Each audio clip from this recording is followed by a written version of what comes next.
Thank you. Hello, everyone. My name is Michal Hucko, and in this presentation, in this talk, I'm going to talk about how to use MLFlow with Kubeflow. So I am a machine learning DevOps at Canonical, and I'm a former researcher and teacher at the university. I consider myself a Kubernetes expert, which is sometimes what I do. And I'm working on Charm Kubeflow and Charm MLFlow. And those are the things which I will demo today. I'm a passionate online teacher, so somewhere on the internet you can find my online courses. So what is actually MLFlow?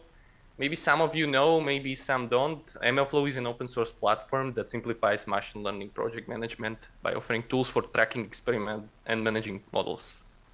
And the managing models part is, I believe, the most important, most popular one, functionality-wise from MLFlow. Basically, when somebody says MLFlow, everyone thinks about model registry. So system for version controlling, for versioning models, machine learning models. And this tool is ideal for teamwork because you can share your models and stuff. Of course, MLFlow is not just these days about registry, but basically the registry functionality is something which I will demo today because most of the companies are using MLFlow for the MLFlow registry functionality. But there are also other stuff, also other features which MLFlow provides, like MLFlow tracking, MLFlow projects, and models. But today's demo is mostly about MLFlow registry. So MLFlow components, MLFlow itself, it contains a couple of components. One most important one is the MLFlow client, which is the client inside the tool which you use to connect to MLFlow. Then there is the MLFlow tracking server, which is the server where the client is sending requests. You can directly talk to the server if you want through the API. And then there is the artifact storage, which is S3-like storage, for example, Minio or any other technology. And then there is the backend entity storage, which is a relational database. So the three important things, the tracking server, the artifact storage, and the backend entity storage for the relational database, are the things which you need to deploy alongside Kubeflow when you want to use MLFlow. And this is the diagram, how it looks like when you are talking to a remote MLFlow server. The left top corner is the local host, so it's your notebook, where is the user machine learning code with all the training and all the fancy machine learning stuff. This local host is talking to a remote host through the tracking server. And then also the local host is communicating directly with S3 remote host. I just want to point out that this is one way how you can deploy MLFlow. And with the MLFlow version 2, there is also some other ways how you can deploy, but this is the most popular one which you will face. So that's why we are talking about it today. So charmed MLFlow distinct features, because I'm working for Canonical, I'm also talking about Charm MLFlow. Charm MLFlow is our offering, which you can find online. It's also an open source project, and Charm MLFlow provides MLFlow bundle, which is a unified deployment of all of those components which I just mentioned. This bundle is simply integrated with Kubeflow because we provide also Charm Kubeflow, and we have also other distinct features like canonical observability stack integration, where we provide custom Prometheus exporter for the MLFlow, which is something which the upstream project is maybe lacking. And we also provide some custom Grafana dashboard for observability features of the MLFlow deployments, which is quite interesting. So deploying Charm MLFlow with Kubeflow, I will demo it right now. The prerequisites for this demo is that you are running a computer with Ubuntu, which has Snap installed, and you can access Kubernetes cluster. The demo runs Kubernetes cluster 1.24. So let's go to demo. In this demo, I'm showing you how you can install the MLFlow. As you can see, I have access to cluster running one node 1.24. It's a micro-K8s cluster. And then I'm running simple command sudo snap install juju and the version which installs juju. After installing juju, I bootstrap a juju controller, and on top of this controller, I create a Kubeflow model where I will now deploy my Kubeflow bundle. I'm just showing you that right now I have an empty model and I cleared the screen. I'm deploying Kubeflow version 1.7, and as you can see, there are a lot of charms which I'm deploying. Charms are like components of the Kubeflow bundle, and basically all the components which upstream has, we somehow transform it into charms, and that's how we deploy it with all the Juju magic. As you can see, after deploying Kubeflow, I'm deploying MLFlow bundle, and this will deploy things like MinIO for object storage, MySQL for the relational database, and the MLFlow tracking server. It will take a couple of minutes. This video is sped up. It takes around 30 to 40 minutes to deploy all the components to make it stable. After deploying these things, I'm deploying also one more component, which we call resource dispatcher. I will talk about resource dispatcher in a little bit, but after a while, this whole thing will turn into active state and all the components will be deployed. This demo showed you how simple it is to deploy Kubeflow with MLFlow, Charm Kubeflow with Charm MLFlow within your Kubernetes cluster when you have access and you have Juju. So what's the user's workflow? When we talk about integration with MLFlow and Kubeflow, users will most likely interact with MLFlow from two places. One is the Jupyter notebook, and the other one is the KFP, the pipelines. So the most common one is interacting with MLFlow from Jupyter notebook. So when the user wants to talk to MLFlow, he or she needs two things. One is notebook, and the notebook needs access to the MLFlow through environment variables, which specify credentials for the S3 storage and the MLFlow tracking server. So with the deployment of charmed MLFlow, every targeted user space will have configurations specifying that we want an access to MinIO, and we also want the access to MLFlow. After ticking these configurations, we are injecting these configurations through pod defaults into the user namespaces. So after checking these two options, the user will have injected these environment variables. So first set of environment variables, which we can see, are the environment variables for accessing the MinIO, and then all the MLFlow related environment variables will be also injected to the user namespace. This injection is executed through the component which we called resource dispatcher. As you have seen in the first demo, I was deploying charm called resource dispatcher, which injects these credentials to desired namespace. When I say desired namespace, I mean namespace with a certain label which we can specify and override.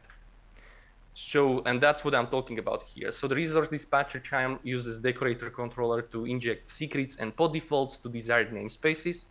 It can be user namespaces, but it doesn't have to be. For example, if you want just the specific namespaces to have access to MLFlow, I mean, they will have the credentials in the Jupyter notebooks, and they will have the pod defaults. You can just specify the namespace label which belongs to those particular namespaces. The next demo which I will show you is a demo where we will create a Jupyter notebook. From inside the Jupyter notebook, we will run MLFlow examples. In first example, we will connect to the MLFlow from inside the notebook, and in the second example, we will connect to the MLFlow directly from the pipeline. So I'm running the second demo.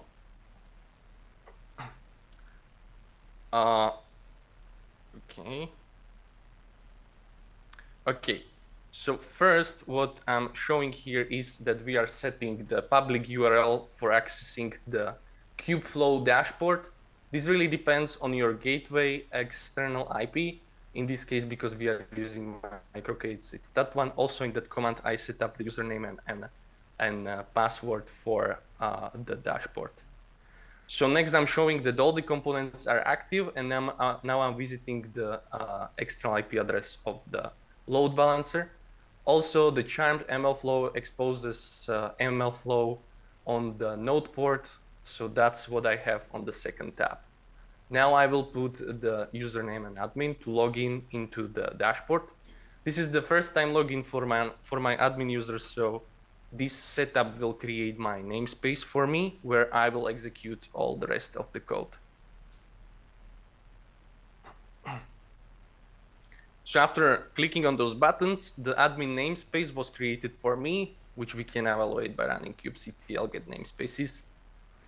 Now, just for the purpose of example, I will show you that I'm labeling a namespace with a particular name label, which the charmed MLFlow and resource dispatcher are listening to. This is just an example. It was already injected. And now if I check the secrets in the admin namespace, I will see that there is an MLFlow server Minio artifact and MLFlow server Selden, which is the secrets for Selden integration, which comes out of the box with this deployment. So now I'm creating a Jupyter notebook where I choose an image. I specify the required CPU usage and memory which I want to have. And then the important part is the configurations. And because I use the resource dispatcher and the target label for my namespace, that configuration for Minio and for MLFlow is there, which I showed in the previous slide. Now I can connect to the notebook. Now I will clone a repository with our Kubeflow examples, which you can find at GitHub canonical/Kubeflow examples. That will clone the repository into my notebook. And then there I have examples for MLFlow version 2, where I have two. First one is the notebook example, which I will execute now. As you can see inside this notebook, the environment variables were injected for my user namespace thanks to the resource dispatcher. I'm installing needed libraries for executing this example. Example is very simple, is a vine prediction dataset where I will run some simple regression model. But the important part is the MLFlow part, which I will show you. This is just some very basic stuff where I'm loading the CSV from the CSV URL. I'm splitting the data into train and test set. I will set up some parameters like alpha and L1 ratio. And here I'm just showing you that I can create a bucket if I want. It's not important. The MLFlow bucket, which is the bucket where the model will be stored on Minio, is created for me. Next, this is the important part where I'm setting that I will run this in the MLFlow context. And then on the lines below, I'm logging the parameters and matrices, which will be connected to this particular run. MLFlow is tracking runs and tracking models. You can read more about this on the MLFlow upstream documentation. This demo just shows you after running this example, I'm able, without any environment variable setting, write my model directly into the MLFlow. As you can see, the model was created. If I now reload my dashboard in the MLFlow, you will see that there is one run which was just executed a couple of seconds ago. The parameters and the metrics for that particular model were recorded. And below in the artifact section, I can find all the artifacts connected with the MLFlow run, MLFlow model inside the S3 storage. In this case, it's Minio. As you have seen, there is also a secret which allows you to connect this to Selden, so you can deploy this with the Selden, and we also support K-serve deployments directly from MLFlow. So as you can see, this is the model, because I also registered one version for a model. There are a couple of concepts of MLFlow, which I'm skipping right now. For example, this is the model, and that was the run. Those are two distinct features of the MLFlow. I highly recommend reading more about those upstream if you want to know more. The second example is interacting with MLFlow directly from Kubeflow pipeline. This example is very similar. I'm just showing that you can write models directly from Kubeflow pipeline. I'm using 1.8.22 for the library. For now, I didn't update the examples yet. And then what I'm doing is basically a very similar thing. I'm downloading the wine quality dataset. Then in the next section, I will create first pipeline step, which is the preprocess, which will just read the CSV and do some basic preprocessing on the dataset. Yeah, that's downloading the dataset. That's the first step. That's the preprocessing. And next, I'm creating a training step in the cell below, which will train the classifier. Sorry, the regressor in this case. And then inside this step, I'm saying that I will record my run into the MLFlow. And down below on the result equals line, I'm actually logging the model directly to MLFlow. As you can see, again, I don't need to specify any environment variables, anything. I'm just writing the code for training, and I'm packing it down below into a step of pipeline. Just for the test, I will run also the step locally, so you will see that everything will be logged into MLFlow. The step of training is returning the artifact URI, which is the place on S3 where the model will be stored. This output can be later used in the next step, for example, the step where things will be deployed into Kserve or Seldon. Yeah, so locally it was working, and then in the last step, I'm actually assembling the whole pipeline, and I'm running the experiment with the run. Now I will click on the run, and after a couple of seconds, you will see that I have the whole pipeline running. First step is downloading data, preprocessing, training, and this example is ending there. After clicking on the last step, when it's green, I speeded up a little bit this process. It's taking a couple of minutes, but here it will be a couple of seconds. In the output section, I have the S3 location for the model object, which I can use then in the deployment step. Now I will check back the MLFlow, and as you can see, there was another record 34 seconds ago. There are 3 of them because the second one when I was running it locally with the test, but I registered just one model. Okay. So this was the second example where I showed you how you can use Charm MLFlow directly from the pipeline. Oh, sorry. We will now go to the next slide. So maybe some of you are asking, okay, how can I integrate this with upstream Kubeflow? The integration with upstream Kubeflow should not be a problem because Charm MLFlow is a separate bundle from Charm Kubeflow. Basically, you can deploy the Charm MLFlow bundle separately. You can also deploy the resource dispatcher separately.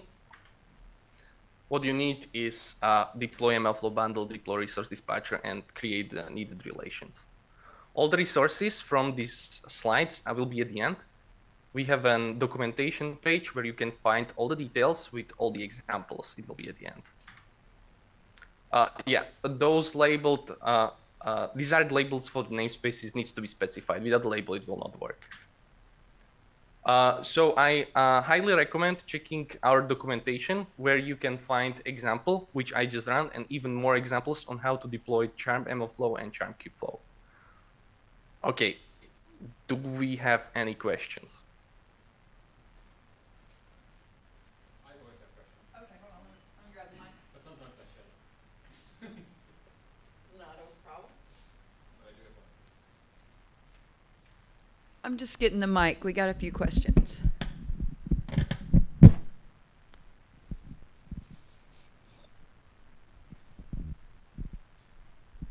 Hello. My main question is just, I'm trying to understand how you like configure things. Like, you know how you said you were configuring like a credential to log in and you were configuring IP addresses. Like, do you always have to do that on the command line, or? No, actually, the bundle which we are deploying is containing the other charms. For example, the Minayo and the relational database.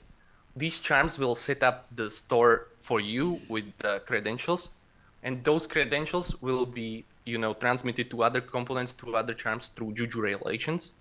So everything is handled for you. You don't need to specify the password. Of course, if you want to configure your password, for example, for Minayo or for the database, you can. You can change it with Juju config, and when you do that, the changes will be actually, the changes will be sent to the MLFlow and also to other namespaces. So you don't need to do anything. Just write a single command with the overriding password, for example. Did I reply to your question? Yeah, mostly, yeah. Okay. Alrighty, so Michal, thank you so much for your talk. We appreciate you being here today. If there's any other questions, please jump in the Slack channel and you all can take it from there. So appreciate your time today, as always, and look forward to seeing you in the meetings going forward. Thank you very much. Thank you. Bye.